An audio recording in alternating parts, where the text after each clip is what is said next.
मेरा नाम सौरभ खंडेलवाल है।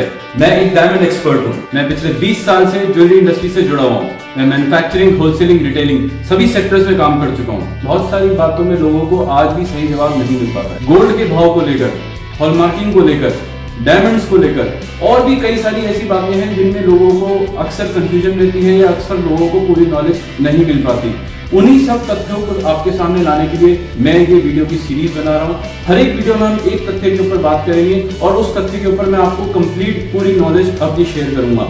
अपने 20 साल के एक्सपीरियंस से मैं आपकी हर उस बात को बताऊंगा जिसको समझने के बाद आप जब भी ज्वेलरी खरीदेंगे या जब भी कोई और ज्वेलरी से रिलेटेड काम करेंगे तो आपका उसमें फायदा ही फायदा होगा, आपको लाभ होगा। तो जरूर देखिए मेरी इन वीडियोस को, मेरे चैनल को सब्सक्राइब करें, लाइक करें। धन्यवाद। हेलो दोस्तों, मेरा नाम सौरभ खंडेलवाल है। मैं एक डायमंड एक्सपर्ट हूँ। आज हम डायमंड के विषय में चर्चा करेंगे। डायमंड में किस तरह से ग्रेडिंग की जाती है। प्राथमिकता के तौर पे हीरे में 4 चीज़ों के ऊपर ग्रेडिंग की जाती है, जिसमें से एक है क्लैरिटी यानी कि उसकी ट्रांसपेरेंसी, पारदर्शिता। दूसरा है कलर यानी कि उसका रंग। तीसरा है उसका कट यानी कि उसमें कटिंग किस प्रकार से की हुई है। और चौथा है कैरेट यानी कि उसका वजन। तो आज हम क्लैरिटी के ऊपर बात करेंगे यानी कि उसकी ट्रांसपेरेंसी, उसकी पारदर्शिता। समझेंगे कि क्लैरिटी ग्रेड्स कैसे और किस तरह से होते हैं। क्लैरिटी का मतलब है ट्रांसपेरेंसी यानी कि पारदर्शिता, यानी कि हीरे के अंदर कितनी ट्रांसपेरेंसी है। हीरे के अंदर मौजूद कैरेक्टरिस्टिक्स को, हीरे के अंदर मौजूद चीज़ों को इंक्लूजन्स बोलते हैं। और इसी प्रकार से हीरे के सरफेस के ऊपर यानी हीरे की त्वचा के ऊपर कुछ भी होता है तो उसको ब्लेमिशेस बोलते हैं। ये दोनों इंक्लूजन और ब्लेमिशेस मिलकर क्लैरिटी ग्रेड बनाती हैं। इंक्लूजन्स और ब्लेमिशेस में इंक्लूजन्स को ज़्यादा प्राथमिकता दी जाती है, ब्लेमिशेस को कम प्राथमिकता दी जाती है। आइए समझते हैं कि इंक्लूजन्स किस प्रकार से कैसी होती हैं। ये समझने से पहले ये जानना जरूरी है कि स्टैंडर्ड जो ग्रेडिंग का स्टैंडर्ड है वो हमेशा 10x के अंडर में किया जाता है। यानी कि हमारे पास मैग्नीफिकेशन माइक्रोस्कोप के अंदर में 20x और 40x का भी होता है, लेकिन इंटरनेशनल लेबोरेटरीज जितनी भी है वर्ल्ड में वो सब 10x का लूप यानी कि ट्रिपलेट लेंस जो कि हैंड में पकड़ा जाता है, उस लूप के अंदर में ग्रेडिंग की जाती है। उस लूप के अंदर में हीरा कैसा दिखता है, कैसी इंक्लूजन दिखती है, उसके बेसिस पे, उसके आधार पर ग्रेडिंग का नाप दिया जाता है। आइए समझते हैं ग्रेड्स कितने प्रकार के होते हैं। ये कुछ क्लैरिटी ग्रेड्स हैं जो कि हाई से लो तक हमने यहाँ पे लिखे हुए हैं। हाईएस्ट है FL फ्लॉलेस। अगर आप कोई सर्टिफिकेट उठा के देखेंगे हीरे का तो उसमें ये एब्रीविएशंस लिखी होंगी, FL, IF, VVS इस प्रकार से लिखा होगा और इनकी फुल फॉर्म हमने यहाँ नोट की हुई है। FL का मतलब है फ्लॉलेस और उसके बाद आता है IF, इसका मतलब है इंटरनली फ्लॉलेस। इन दोनों ग्रेड्स को हम टॉप मोस्ट मानते हैं, सबसे हाईएस्ट ग्रेड हैं। ये दोनों ग्रेड्स के अंदर 10x लूप के अंदर आपको कोई भी इंक्लूजन नहीं दिखेगी। इनफैक्ट हम फ्लॉलेस की अगर बात करें तो उसमें अगर हम हायर मैग्नीफिकेशन पे भी जाएं माइक्रोस्कोप के अंदर तो कोई इंक्लूजन नहीं दिखती है। VVS नेक्स्ट जो हमारा क्लैरिटी ग्रेड है, वेरी वेरी स्लाइटली इंक्लूडेड। इसमें इतनी छोटी, इतनी सूक्ष्म इंक्लूजन्स होती हैं कि वो जनरली आपको 10x के अंडर में नहीं दिखेंगी और एक कॉमन मैन को तो बिल्कुल नहीं दिखेंगी। VVS की इंक्लूजन देखने के लिए आपकी आंख को बहुत ही एक्सपीरियंस होना पड़ता है, बहुत उसके लिए मेहनत करनी पड़ती है, बहुत उसके लिए ट्रेनिंग करनी पड़ती है। एक ट्रेंड ग्रेडर ही VVS की इंक्लूजन को देख सकता है, पकड़ सकता है। तो VVS बहुत ही IF और VVS में एक बिल्कुल समझिए बाल बराबर का अंतर है। नेक्स्ट क्लैरिटी ग्रेड है वेरी स्लाइटली इंक्लूडेड और VS। VS1, VS2 दो क्लैरिटी ग्रेड्स हैं। VS इंक्लूजन्स भी जो VS के अंडर में आती हैं वो भी नेकेड आई से बिल्कुल विजिबल नहीं होती है।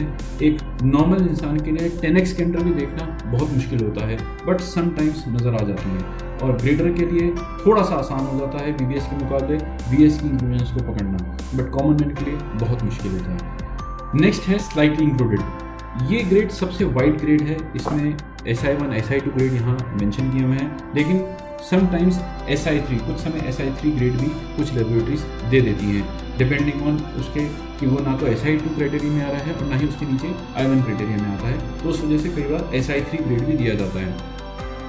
SI ग्रेड में आपको इंक्लूजन्स नेकेड आई विजिबल भी हो जाती हैं। एक कॉमन मैन को कई बार SI2 या SI3 ग्रेड्स में आई विजिबल इंक्लूजन्स नज़र आती हैं और 10x लेंस के अंदर आपको बहुत सारी इंक्लूजन्स इसमें नज़र आ सकती हैं, जो कि बहुत ही ऑब्वियस है।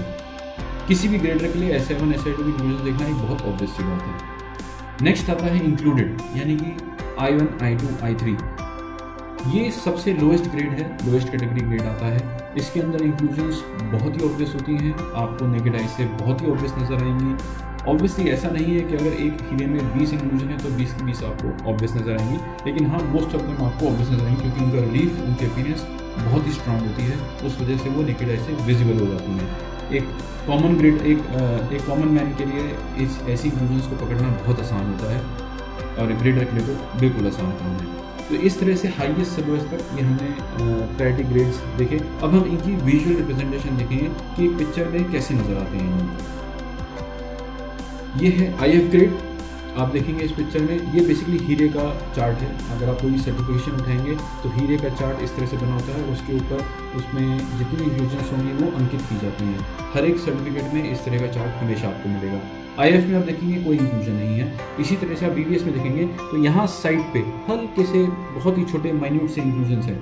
ये इंक्लूजन्स समझिए बाल के पॉइंट से भी छोटे हैं, तो आपको बिल्कुल 10x के अंडर में नज़र नहीं आने वाले हैं। एक ग्रेडर के लिए जो कि एक बहुत ही ट्रेन ग्रेडर है, उसको भी इसको ढूंढने में काफ़ी मशक्क़त करनी पड़ती है, काफ़ी मुश्किल होती है। इसी तरह से VVS 2 है, आप देखेंगे यहाँ हल्का सा एक इंक्लूजन थोड़ा सा बड़ा और एक इंक्लूजन यहाँ आ गया। ये इंक्लूजन भी एक नॉर्मल आदमी के लिए देखना इम्पॉसिबल होता है, 10x के अंडर में भी नहीं देख पाते हैं, नेकेड आई से तो बिल्कुल विजिबल नहीं होता है। इसी तरह से VS1, VS2, इन दोनों क्लैरिटी ग्रेड्स में भी नेकेड आई से इंक्लूजन विजिबल कभी नहीं होती है। जनरली 10x के अंडर आप देखेंगे तो आपको हो सकता है कि एक आध इंक्लूजन कोई नज़र आ जाए, लेकिन कॉमन मैन के लिए 10x के अंडर VS में भी इंक्लूजन ढूंढना एक बहुत टिपिकल जॉब है, बहुत मुश्किल होता है। 99% केसेस में आप इसमें भी इंक्लूजन नहीं देख पाएंगे, लेकिन ये ट्रेन ग्रेडर इजीली इन इंक्लूजन को लोकेट कर पाता है। SI1, SI2, SI3 हमने अगेन यहाँ नहीं दिखाया है क्योंकि कुछ लेबोरेटरीज SI3 देती हैं, कुछ लेबोरेटरी SI3 रेटिंग नहीं देती। SI1, SI2 में आपको फिर भी पॉसिबल है कि आप 10x के अंडर में मोस्ट ऑफ द इंक्लूजन्स देख पाएंगे, कॉमन मैन देख पाता है, और कुछ एक आध इंक्लूजन ऐसी हो सकती है जो आपको आई विजिबल भी हो, बट ऐसा केस रेयरली होता है SI में भी। लेकिन जब आप I1 में आएंगे तो ऐसा बहुत कॉमन होता है कि आपको इंक्लूजन्स आई विजिबल हो जाएं, नेकेड आई से आपको दिखें, और 10x के अंडर में आपको बहुत सारी चीज़ें इसमें नज़र आ सकती हैं, लेकिन उसके लिए भी आपको काफ़ी मेहनत करनी पड़ेगी। इसी तरह से I2 और I3 ग्रेड देखेंगे तो इसमें बहुत मल्टीपल इंक्लूजन बढ़ जाती हैं, अलग अलग तरह के, अलग कलर की, क्रिस्टल भी हो सकते हैं, फेदर भी हो सकते हैं, मकड़ी के जाले टाइप आपको दिख सकता है, काले रंग का कोई क्रिस्टल दिख सकता है, और भी बहुत तरह की कलर की चीज़ें नज़र आ सकती हैं। ये सारी इंक्लूजन्स हमेशा याद रखें नेचुरल होती हैं। ये एक लूज सॉलिटर का सर्टिफिकेट है। रियलिटी में IJI का सर्टिफिकेट इस तरह से दिखता है। आप देख सकते हैं कि यहाँ पर वेट मेंशन्ड है, कलर मेंशन्ड है, क्लैरिटी मेंशन है। ये हमेशा याद रखने की चीज़ है कि लूज सॉलिटर्स में एक कलर और एक क्लैरिटी ही दी जाती है। ये डायमंड ज्वेलरी का सर्टिफिकेट है। डायमंड ज्वेलरी में हमेशा जो ग्रेडिंग है वो कलर की ग्रेडिंग की बात करें तो हमेशा 2 कलर्स दिए जाते हैं, कभी कभार 3 कलर तक भी ग्रेडिंग चली जाती है। जैसे यहाँ पे IJ अंकित है, इसी तरह से IJK भी हो सकता है, या GHI भी हो सकता है, या FGH भी हो सकता है। क्लैरिटी भी इसी तरह से अप टू 2 ग्रेड दी जाती है। SI सिंगल ग्रेड दिया हुआ है, कभी कभी SI to I1 या VS to SI भी ग्रेडिंग दी जाती है, डिपेंडिंग कि उसमें एक परसेंटेज, किस परसेंटेज की मात्रा में कौन सी क्लैरिटी का डायमंड लगा हुआ है। इस तरह से इस सर्टिफिकेट की मान्यता हम समझ सकते हैं। ये हमेशा याद रखें कि सॉलिटर में जो कि अनमाउंटेड है, यानी कि जो कि लूज है, उसमें हमेशा एक ही ग्रेड दिया जाएगा, कलर हो और चाहे क्लैरिटी हो। लेकिन ज्वेलरी में अगर डायमंड ज्वेलरी माउंटेड है तो उसमें हमेशा 2 ग्रेड्स दिए जाते हैं, कलर में कभी कभी 3 भी दिए जाते हैं, परंतु क्लैरिटी में 1 ग्रेड भी हो सकता है और 2 भी दिए जाते हैं। अब हम समझेंगे कि क्या चीज़ आपको क्लैरिटी में कंसिडर करनी चाहिए कोई भी हीरा खरीदने से पहले। इंक्लूजन की प्लेसमेंट बहुत इंपॉर्टेंट है। इंक्लूजन कहाँ पर है इस पर भी डिपेंड करता है कि एक ग्रेडर कौन सा क्लैरिटी ग्रेड देगा। फर्ज करें कोई इंक्लूजन सेंटर में है हीरे के और छोटी है, लेकिन एक दूसरे हीरे में वही इंक्लूजन साइड पे है, चाहे वो हल्की सी बड़ी भी है, तो भी वो साइड वाले इंक्लूजन में अगर उसका इंक्लूजन का रिलीफ, जो उसकी अपीयरेंस है, अगर ऐसी है कि वो छुप रहा है तो उसका क्लैरिटी ग्रेड बेटर हो जाएगा, जबकि इंक्लूजन हो सकता है उसमें बड़ी हो। तो आप ऐसे इस तरह से आप उसको कंपेयर नहीं कर सकते हैं कि इसकी इंक्लूजन छोटी थी, इसकी इंक्लूजन बड़ी थी, फिर भी बड़े वाले को बेटर ग्रेड दिया हुआ है। ऐसा कई बार देखा जाता है, क्योंकि ना कि सिर्फ नंबर ऑफ इंक्लूजन और ना कि सिर्फ उनकी अपीयरेंस कैसी है, बल्कि ओवरऑल उसका रिलीफ कैसा है, ओवरऑल उसकी लुक कैसी आ रही है, इसके बेसिस पे भी ग्रेडिंग की जाती है। ब्लेमिशेस जो कि त्वचा के ऊपर होते हैं, आउटर पार्ट हैं हीरे के बाहर के सरफेस के ऊपर होते हैं, वो भी क्लैरिटी में इम्पैक्ट करते हैं, लेकिन इनका क्लैरिटी में इम्पैक्ट बहुत लो होता है। जनरली ब्लेमिशेस पॉलिशिंग के वक्त या कटिंग के वक्त हीरे पे बन जाते हैं। आप देखेंगे कई बार आपको पॉलिशिंग लाइंस नज़र आ सकती हैं, कई बार बर्न मार्क्स बन जाते हैं हीरे के ऊपर, जो कि कई बार पॉलिशिंग के द्वारा हटाए भी जा सकते हैं।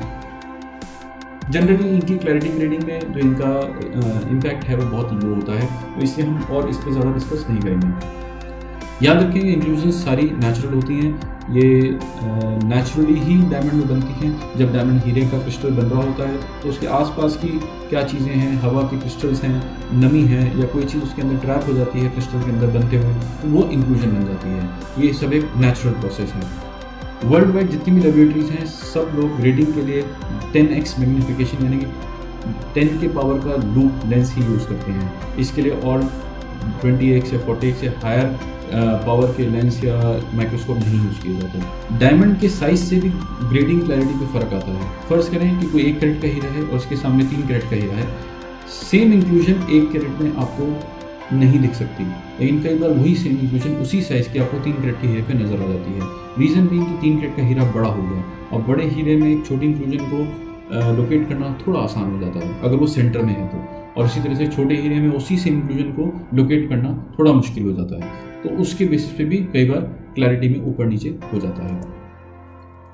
अब सवाल सबसे बड़ा ये आता है कि कैसे चूज करें कि कौन सा क्लैरिटी ग्रेड अच्छा है, कौन सा क्लैरिटी ग्रेड सही है, जिसकी वैल्यू फॉर मनी हो, क्योंकि सबसे बड़ी चीज़ ये है वैल्यू फॉर मनी। ज़रूरी नहीं कि सबसे हाईएस्ट ग्रेड ही बेस्ट हो। आइए समझते हैं। आप बेसिक एक आई टेस्ट कर सकते हैं। एक हीरे को जब भी आप हाथ में पकड़ेंगे अपनी आई से 10 से 12 इंच की दूरी पे, और आप उस हीरे को हल्का सा रोटेट करेंगे, तो आपको पॉसिबल है अगर वो SI2 से नीचे का पीस है, यानी कि SI2, SI3, I1 या I2, तो पॉसिबिलिटी है कि आपको नेकेड आई से ही आपको कुछ इंक्लूजन विजिबल हो जाए। ब्लैक टाइप का क्रिस्टल या सफ़ेद रंग का जाला टाइप का वेब, कुछ इस तरह के इंक्लूजन आपको यूजुअली कई बार नज़र आ जाते हैं। इसी तरह से आप ब्रिलियंस टेस्ट भी ले सकते हैं। हीरे की कटिंग इस प्रकार से की जाती है कि 100% लाइट वापस आपकी आईज की तरफ वापस रिफ्लेक्ट करे।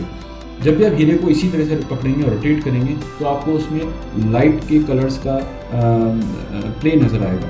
जब आप रोटेट कर रहे हो और अगर कहीं प्ले वो मिसिंग है, कहीं पे भी कोई ऐसा है कि ब्लैक स्पॉट सा बन गया है, या वहाँ से वापस रिफ्लेक्शन नहीं आ रही है, या वहाँ से वापस आपको ब्रिलियंस नज़र नहीं आ रहा है, तो आप ऐसा समझ सकते हैं कि वहाँ पर कोई ऐसी इंक्लूजन है जो कि लाइट को ब्लॉक कर रही है, वो रिफ्लेक्ट नहीं करने दे रही। तो वो हम इस तरह से अंदाज़ा लगा सकते हैं कि इस पीस की क्लैरिटी वीक हो सकती है। बट सबसे बेस्ट और सबसे आसान तरीका है रिलाय ऑन सर्टिफिकेशन। सर्टिफिकेशन, अगर आप I1 ग्रेड से ऊपर का हीरा खरीद रहे हैं या I1 ग्रेड में खरीद रहे हैं, तो मैं ये सजेस्ट करूँगा आपकी आप सर्टिफाइड हीरा लें। सर्टिफिकेशन के बाद आप निश्चिंत हो सकते हैं कि जो मैंने हीरा लिया है और जो क्लैरिटी कलर उस पर लिखा है वो उसी क्लैरिटी कलर का हीरा है। क्लैरिटी टर्म्स में बेस्ट हीरा ज़रूरी नहीं कि वो वैल्यू टर्म्स में भी बेस्ट हो। हमेशा एक बैलेंस बना के चलें आपकी अपने बजट के हिसाब से, और कलर और कट को भी उतनी ही महत्वता दें जितना आप क्लैरिटी को दे रहे हैं। इन तीनों को ही आपको इक्वली इंपॉर्टेंस देना ज़रूरी है, चाहे वो क्लैरिटी हो, चाहे वो कलर हो, चाहे कट हो।